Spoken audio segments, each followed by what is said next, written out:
மித்த இந்த பழங்குடியினர் மக்களுக்கு வந்துட்டு எந்த ஆபீஸ் இப்ப ஒரு தாலுகா ஆபீஸ்ன்னு சொல்லிடுறோம். அங்க ஒரு ஆள் உட்கார்ந்திருந்தா உங்கள வந்து நேர்ல பார்த்துடலாம். அதுல என்ன இப்போ ஒரு 10, 20 பேர் சேர போட்டு உட்கார்ந்துருப்பாங்க. இல்ல உங்ககிட்ட குடுக்கணுமா அந்த ஃபார்ம, இல்ல அவர்கிட்ட குடுக்கணுமா?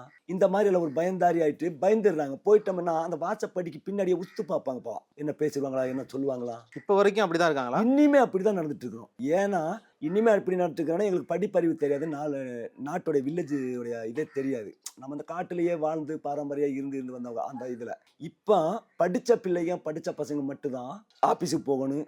இப்படிதான் பேசணும் அப்படிங்கிறத இப்பதான் ஒரு 2015ல இருந்து தான் அந்த பிள்ளைகள், இப்ப இருக்கிற காலகட்ட பிள்ளைகள் தான் அந்த வழிமுறையில வந்துட்டு இருக்காங்க. அதுக்கு முன்கூட்டி இருக்கிற ஆட்கள் எல்லாமே, எங்களுடைய வயதான ஆட்கள் எல்லாமே என்ன நடத்துறாங்கன்னாக்கா, ஒரு ரேஷன் கார்டு வாங்கணும், இல்ல ஒரு வீட்டுமனை பட்டா, ஏதோ ஒரு பொருளாதாரம் ஒரு கவர்மெண்ட்ல இருந்து ஒரு சலுகை அடிப்படை வசதி வந்துக்கிறதுனால, அவனுக்கு ஊர்ல வந்துட்டு சொல்றாங்க தான். கவர்மெண்ட்ட யாரோ ஒருத்தர் வந்து ஒரு தகவல் வரும். இந்த மாரி உங்களுக்கு எல்லாம் அடிப்படை வசதி இருக்குதுன்ட்டு. அது எங்க போகணும், எங்க போய் சேர்க்கணுன்றது யாருமே வந்துட்டு எங்களுக்கு வழிகாட்டுறதுக்கு வாய்ப்பே கிடையாது.